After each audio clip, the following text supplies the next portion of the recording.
Welcome to my YouTube channel. आज है हमारे पास topic chapter 9 Griffith electrodynamic book new edition 4th का, और टॉपिक है रिफ्लेक्शन एट कंडक्टिंग सरफेस। उससे पहले हमने जो पढ़ा था वो ट्रांसमिशन और रिफ्लेक्शन था। हम जो पढ़े थे नॉन कंडक्टिंग सरफेसेस थे। अब जो हम पढ़ेंगे वो सिर्फ कंडक्टिंग सरफेसेस। इसका मतलब क्या होगा, इस टॉपिक में ये देखना है कि जो कंडक्टिंग सरफेसेस होती हैं वो सिर्फ और सिर्फ रिफ्लेक्शन करती हैं। जैसे कि मिरर, उसमें हमारे पास क्या होती है, रिफ्लेक्शन होती है। उसके लिए हमने क्या किया कि कंडक्टिंग सरफेसेस में क्या होते हैं, चार्जेस होते हैं। अब उससे पहले जो हमने रखी बाउंड्री कंडीशंस यूज़ की थी, चार जो हमने बाउंड्री कंडीशंस लगाई थी, हमने कहा था कि जब हम एक मीडियम से दूसरे मीडियम में जाते हैं तो हम बाउंड्री कंडीशंस को यूज़ करते हैं, उनसे अपनी इक्वेशंस को सॉल्व करते हैं। लेकिन वो उसके लिए थी जब हमारे पास चार्जेस नहीं थे। अब कंडक्टिंग सरफेस एक ऐसी होती है जिसमें हमारे पास चार्जेस भी होते हैं और फ्री करंट भी होते हैं और फ्री चार्जेस भी होते हैं। तो उसके लिए हमारी बाउंड्री कंडीशंस क्या हो जाएंगी, चेंज हो जाएंगी। तो हमने बाउंड्री कंडीशंस को कंडक्टिंग सरफेसेस के लिए लिखा। वहाँ पे क्या होता था कि epsilon naught E1 is equals to epsilon naught E square E2 perpendicular होता था। अब यहाँ पे हम इसको इस तरफ ले आए हैं और यहाँ पे क्योंकि सिग्मा है तो हमने यहाँ पे सिग्मा एफ के लिए लिखा। ये चार हमारे पास क्या है, बाउंड्री कंडीशंस आ जाएंगी। किसके लिए, फॉर कंडक्टिंग सरफेसेस के लिए। अब यहाँ पे जो हमने ये यूज़ किया है सिग्मा, ये हमारे पास क्या है, ये फ्री सरफेस चार्ज है। ठीक है, इसको ये आप लोगों ने याद रखना है कि इस क्या है, फ्री सरफेस चार्ज है। और के एफ जो है यहाँ पे वो क्या है, फ्री सरफेस करंट है। इसको आप लोगों ने ना कंफ्यूज नहीं करना। जैसे एन जो था वो हमने एक पोलराइजिंग वेक्टर भी पढ़ा था, ये यहाँ पे ऐसा कुछ नहीं है। यहाँ पे जो है, अब क्योंकि ये परपेंडिकुलर है बी वाला कंपोनेंट, तो के एफ, तो हमने यहाँ पे जब क्रॉस प्रोडक्ट आता है तो एन यूनिट वेक्टर भी आता है। तो एन यूनिट वेक्टर क्या है, एन जो है वो एक यूनिट वेक्टर है जो कि सरफेस के परपेंडिकुलर है। ये चीज़, इनके तीनों के नेम्स लिख देने हैं। सबसे पहले बाउंड्री कंडीशंस बतानी है कि जब हमारे पास चार्जेस प्रेजेंट होते हैं तो हमारे पास ये बाउंड्री कंडीशंस हम यूज़ करते हैं। और उसके बाद हमने बताना है कि इनमें जो हमने ये टर्म्स यूज़ किए हैं ये क्या क्या है। अब इसमें भी क्या है कि हमारे पास एक बाउंड्री पड़ी हुई है और इस बाउंड्री से एक वेव जो है वो आके स्ट्राइक करेगी। एक इंसिडेंट वेव आएगी, वो जैसे ही आके इसके ऊपर स्ट्राइक करेगी तो वो कुछ वेव क्या करेगी, ट्रांसमिट हो जाएगी। अब वो जब ट्रांसमिट होगी तो वो इसी मीडियम में ट्रांसमिट होगी, और कुछ वेव ऐसी होगी जो आगे रिफ्लेक्ट हो जाएगी। तो रिफ्लेक्ट होगी मीडियम 1 में होगी जो ट्रांसमिट हो जाए, और कुछ होगी जो आगे चली जाएगी, ट्रांसमिट होके इस मीडियम से इस मीडियम में आ जाएगी। तो वो हमारे पास कौन सी वेव होगी, ट्रांसमिटेड वेव होगी। अब ये वाली जो हमारे पास सरफेस है ना, ये हमने नॉन कंडक्टिंग ली हुई। तब जो हमारा मीडियम 1 है वो नॉन कंडक्टिंग है, और जो मीडियम 2 है वो कैसा है, कंडक्टिंग मीडियम है। तो सपोज कर लिए एक्स वाई प्लेन में हमारे पास बाउंड्री पड़ी हुई है, और बाउंड्री क्या है, बिटवीन नॉन कंडक्टिंग और कंडक्टिंग मीडियम में पड़ी हुई है। और अब एक वेव है, वो वेव कैसी होगी, monochromatic plane wave. Monochromatic means एक सिंगल फ्रिक्वेंसी होगी और वो एक ही डायरेक्शन में ट्रैवल कर रही होगी। तो हमारे पास अगर हम एक्सिस बना लें तो ये क्या है, जी एक्सिस है। ठीक है, अगर जैसे ये वेव है तो ये क्या है, जी एक्सिस में ट्रैवल करती हुई यहाँ से आ रही है, जेड डायरेक्शन में ट्रैवल कर रही है। और इसका अगर हम इलेक्ट्रिक फील्ड देखें तो वो किस डायरेक्शन में है, एक्स वाली डायरेक्शन में। ऊपर क्या है, एक्स डायरेक्शन। तो यहाँ पे इलेक्ट्रिक फील्ड है मेरे पास, ये क्या है, इलेक्ट्रिक फील्ड। ये क्या है, जेड डायरेक्शन, और बी क्या होगी, वाई डायरेक्शन में। तो अब मैं यहाँ पे इसको क्या लिख सकती हूँ, इलेक्ट्रिक फील्ड में पोलराइजेशन होती है तो ये क्या है, पोलराइज्ड हुई हुई है एक्स डायरेक्शन में, और ये जी डायरेक्शन में ट्रैवल करती हुई यहाँ से आ रही है। तो अब मुझे वेव इक्वेशंस बनानी है। सबसे पहले इंसिडेंट के लिए क्या बनाएंगे, इंसिडेंट के लिए E is equal to G T, हम बहुत दफ़ा कर चुके हैं, अब तक आगे होंगी। E के साथ इंसिडेंट के लिए हम I लिख देते हैं, और मीडियम के जो है मीडियम 1 में है तो K1 आ जाएगा। और एक्स डायरेक्शन में इलेक्ट्रिक फील्ड किस डायरेक्शन में, ई एक्स। और फिर हमने बी के लिए, बी किसके इक्वल होती है, यहाँ इसकी इक्वल होती है। यहाँ पे हम डायरेक्ट लिख देंगे कि बी जो है वो किसके इक्वल होगा, 1/c म्यू नॉट के इक्वल होता है, ई नॉट के इक्वल होता है। लेकिन हम सी को यहाँ पे वी यूज़ करेंगे, और मीडियम कौन सा, 1 मीडियम, तो हमने V1 लगा दिया। देन उसके बाद हम रिफ्लेक्टेड के लिए यहाँ पे हेडिंग दे देना, रिफ्लेक्टेड। तो रिफ्लेक्टेड के लिए क्या होगी, सेम वही चीज़, सिर्फ क्या होगा, माइनस आ जाता है साथ। माइनस क्यों आ जाता है, क्योंकि वेव जो है यहाँ से स्ट्राइक होने के बाद इसी मीडियम में इस डायरेक्शन में आ जाता है। देखो अब ये क्या कि स्ट्राइक की, जब स्ट्राइक की तो इसकी वेलोसिटी क्या थी, इस डायरेक्शन में थी। जब इसके बाद स्ट्राइक करने के बाद आएगी तो इधर जा रही है तो इसकी वेलोसिटी क्या हो जाएगी, इस डायरेक्शन में।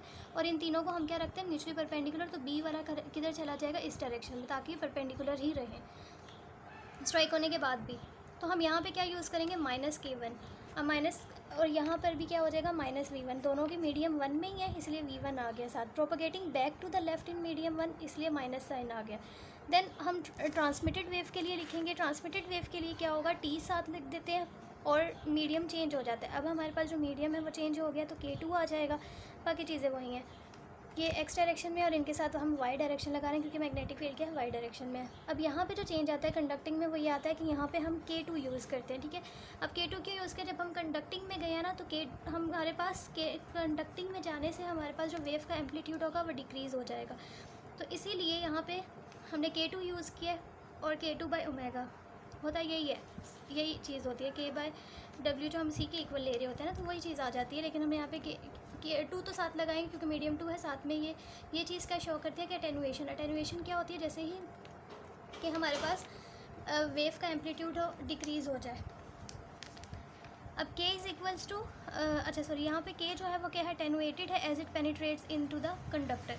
उसके बाद अब हमने इन पे बाउंड्री कंडीशन कौन सी यूज़ करनी है, पैरेलल वाली बाउंड्री कंडीशंस यूज़ करेंगे। अब ऊपर जो हमारे पास 4 बाउंड्री कंडीशंस थी उनमें से हमने पैरेलल वाली सिलेक्ट कर ली थी, एक ये बनती है और एक ये वाली बनती है, दूसरी है परपेंडिकुलर, वो हमने यूज़ नहीं करनी।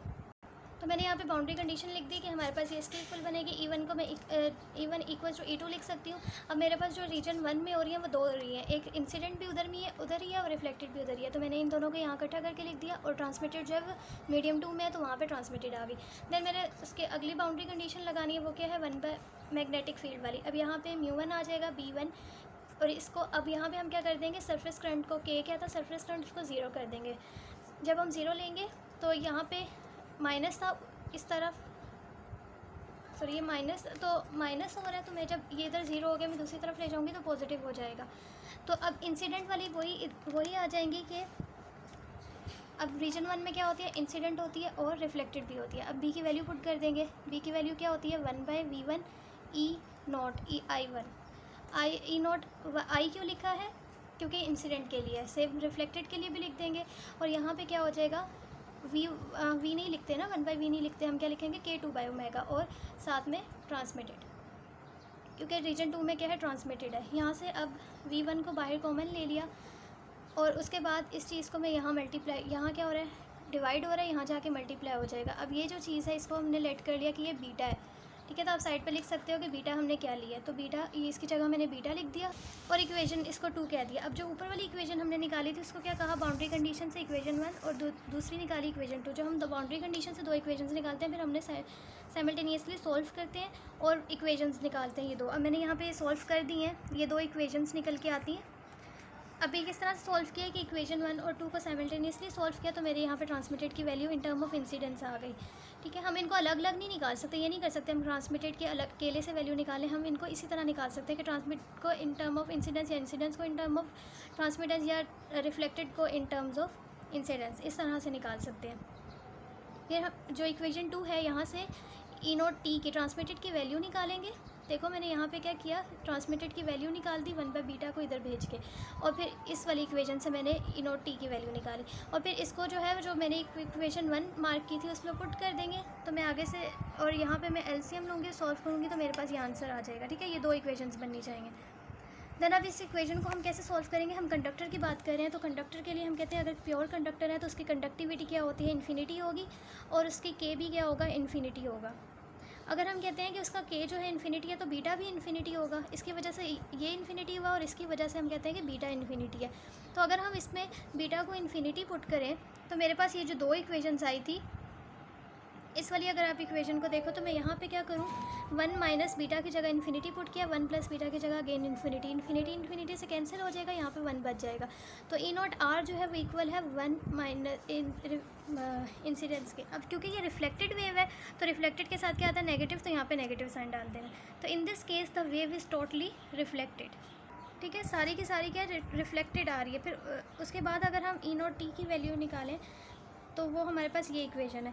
तो 2/1 प्लस इन्फिनिटी क्या हो जाएगा, 2/इन्फिनिटी 0 हो जाएगा। 1 नीचे इन्फिनिटी हो और ऊपर एक टर्म हो, 1/इन्फिनिटी क्या होता है, 0, इसलिए यहाँ पे क्या हो जाएगा, 0 हो जाएगा। तो हमारे पास इसका क्या मतलब होता है, सिर्फ और सिर्फ अगर कोई एक इंसिडेंट वेव है वो सिर्फ रिफ्लेक्ट होगी, ट्रांसमिट नहीं होगी, ठीक है। अगर ये हमारे पास कोई मीडियम है, यहाँ पे एक इंसिडेंट वेव आई, वो सिर्फ क्या होगी, रिफ्लेक्ट होगी, ट्रांसमिट नहीं होगी, सिर्फ क्या होगी, रिफ्लेक्ट होगी।